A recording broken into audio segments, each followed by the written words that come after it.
Hi everyone, I'm Leanne from Bradford Under Fives Association and I'm a parent and toddler development worker.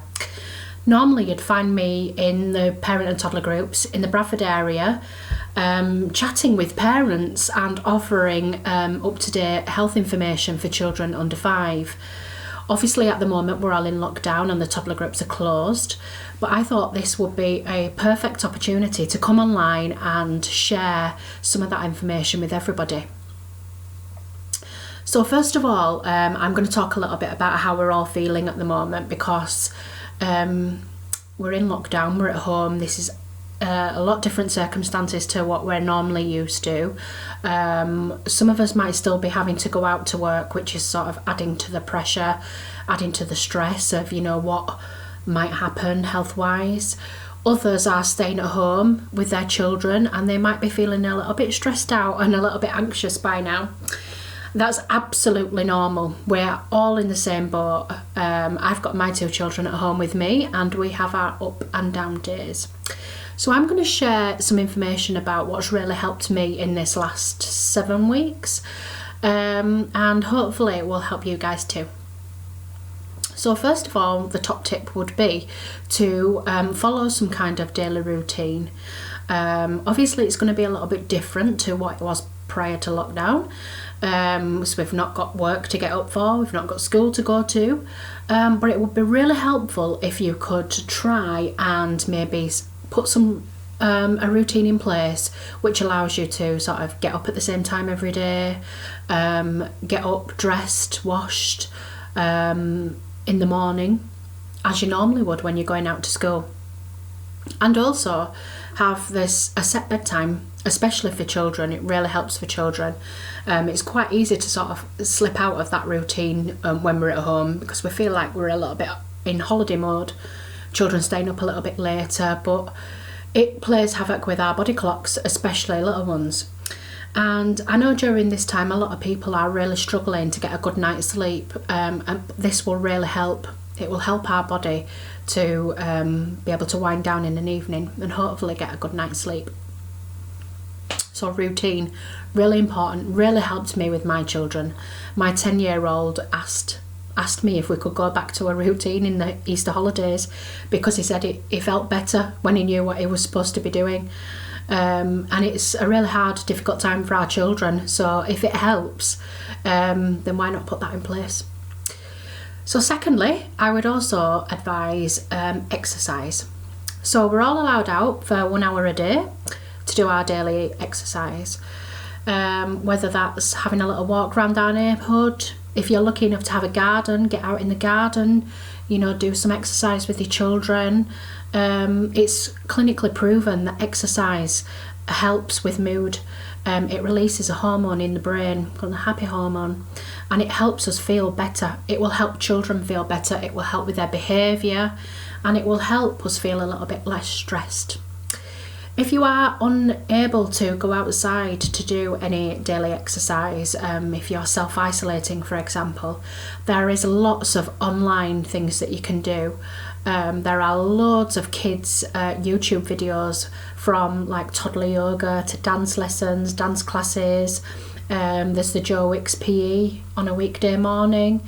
Absolutely tons of things. For adults, if you're used to having a fairly active lifestyle, if you go to the gym or you run or that kind of thing, there's loads of cardio workouts that you can find on YouTube. Lots and lots of different ones, from beginners to experts. If you're just a beginner and you're wanting to do something a little bit more gentle, there's yoga videos to follow, Pilates, lots of different things online. Thirdly, I would recommend that you try and eat as well as you can, because the better you eat, the better you will feel. Especially with children, it's quite easy to slip into that routine of sugary snacks just to save peace, basically. If you need that moment, to whether it's for you to get on with your work or you've got something to do and you want to keep them quiet, it's really easy. But what happens when the children eat too much sugar? They have a sugar rush and they get hyper. So it's really, really important to try and stick to a healthy diet as well. It really helps in the long run. And then another one that I've sort of taken on board myself this last week is to just try and relax a little bit more. Take that time for you. If you're at home with your children on a daily basis on your own, it's really difficult to get that minute to yourself, but it's vital for your mood. And you know, and it's, you don't want to slip into that depression phase where you're feeling sad and down all the time. So take a moment for yourself. I know it's easier said than done. If you have to let the children have extra screen time, then so be it. These are difficult times. You know, before lockdown we were always talking about limiting screen time, and you know, it's not good for children, especially, you know, really little ones, but it's anything to get us through this time.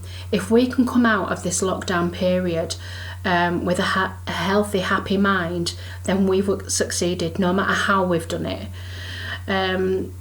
The only thing that I would suggest is, if you are letting your young children on tablets and online, and whether it's different apps, different games, things like that, just check the parent control section so that you can, you know, monitor what they are allowed to watch. But definitely, if it keeps them quiet for 5 minutes and you can have a cup of tea in peace, you know, it's your sanity. And just remember, happy mum makes a happy children, happy household. We're all going to have these up and down days, all of us. It's absolutely normal, and it's just doing whatever we can to get through. But those little tips that I've just given you with the routine, the exercise and the eating well, you know, hopefully if you manage to put some of those things in place most of the time, you'll get through it a little bit easier.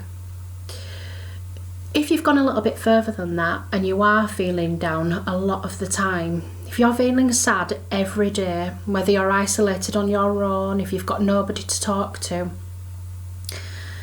there are people that can help. There are online organisations like Mind UK. Contact them, talk to them. If you've not got any friends or family to talk to somebody. Because the more that you sit at home on your own, not talking to anybody, the lower you're going to feel. I really hope that this has helped. If you do need to speak to somebody other than friends or family, in the comments of this video we will put up a list of organisations that you can contact. I do hope that you are keeping safe, and I do hope this video has helped you a little bit. Take care.